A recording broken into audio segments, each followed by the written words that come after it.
Hi there, I'm just going to talk a little bit about my challenge section. I want to have a little discussion about effects and sound, because I think that's what we challenge the most conventions in. So first of all, let's take a look at the sound. The sound I thoroughly enjoyed doing. When researching, I found out that a lot of trailers in our genre, that fantasy sort of superhero genre, like to use a lot of orchestral sort of stuff, you know, sort of very cliche and sort of what you'd expect from that sort of trailer, because they're trying to amp it up so it's really epic and it finally gets there and a big dramatic boom and all this.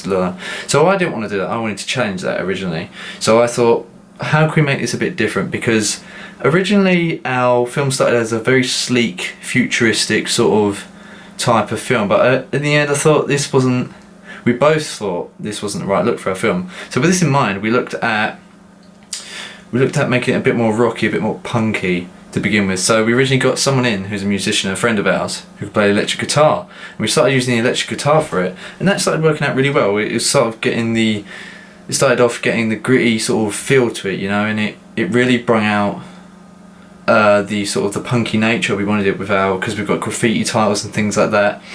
And it's still very comic booky as well, because that's what sort of certain comics went to. They became more like rocky and sort of a bit rebellious, so that's what we was going for. But then looking back at it, once it was applied to pretty much all of our film, our whole soundtrack was pretty much electric guitar based, and there wasn't a lot edited into it. I thought that it was too similar, too the samey, and there are instances amongst the film world where people have used rock guitar a lot.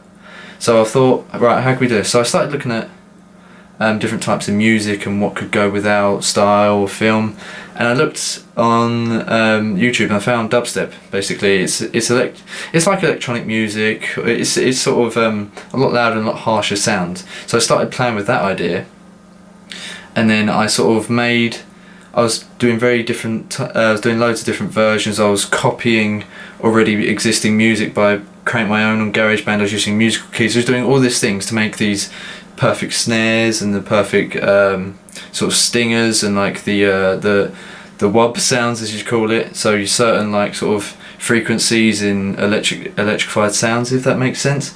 And then I finally put together, using some loops as like a very key basic, like four beats, sort of to keep time and keep that singular track moving. So that's sort of the basis of the track, while over the top you lay all my sort of own stuff that I've created, all my notes, all my electric sounds over the top, and that gave a really nice sort of effect to the film, because I don't see that, you don't see dubstep a lot. I feel like a lot of film companies are afraid to use that, it's too modern, and it's a very niche sort of type of music, because it was around for about a year or so and everyone knew about it, and then it's sort of fading out now. It's sort of like one of those sort of fad sort of musics, but for our film it works extremely well, and that's why I use it. I'll post a link in to show you an example of dubstep, and I'll show you ours. So what I've tried to do mine's a mix more of dubstep and a bit, it's more cinematic.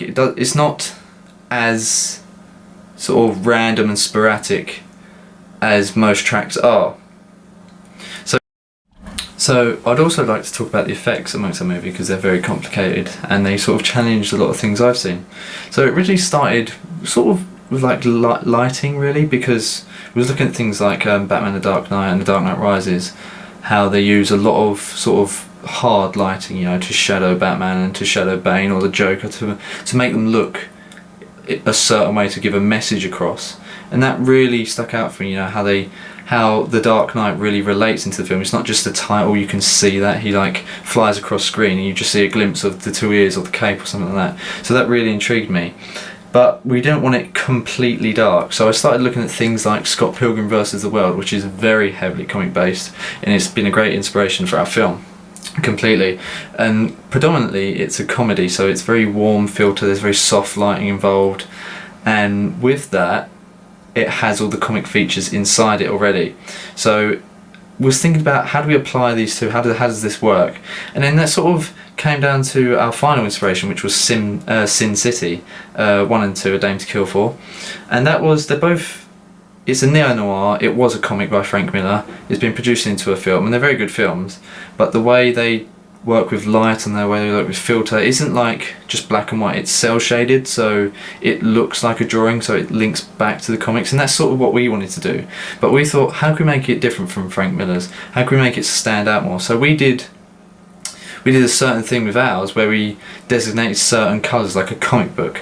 So we wanted bright colours, bright warm colours, but still make it gritty. And so with the bright colours, we designated colours to certain characters, and with this this really helps out our character portrayal. It helps the story flow as well. So going through the 4 main characters within the film, we talk about Drew first. Drew has the colour of blue, and our film is all about testing the limits and pushing yourself. And when people say like sky's the limit, that relates to blue. We was thinking obviously obvious for Drew and Amy, blue and pink like boy and girl, but we wanted to think what does limits are for wimps mean to us.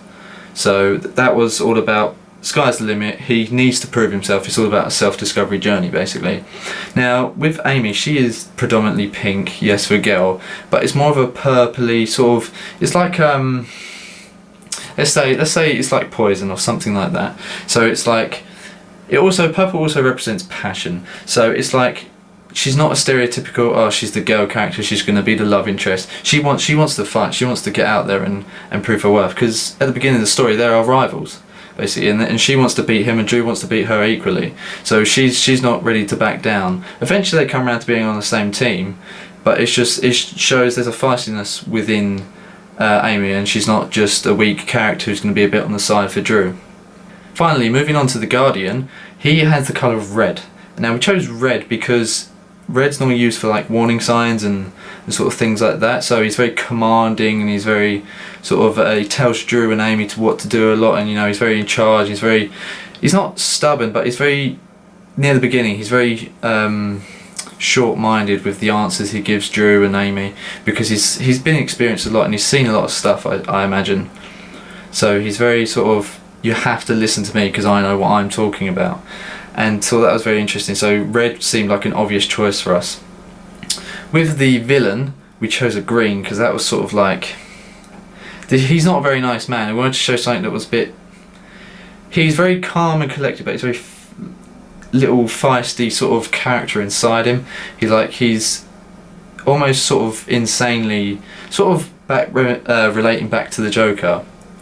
He's very cool and collected, but he's very sort of, not insane, but very spiteful and like sort of sick in the sort of things he said, but he's so cool about it. So the acid sort of colour with green, we chose green for him in the end, and that also relates to the Joker in the comics. He's obviously affiliated with it. That's how he became the Joker. He fell into acid.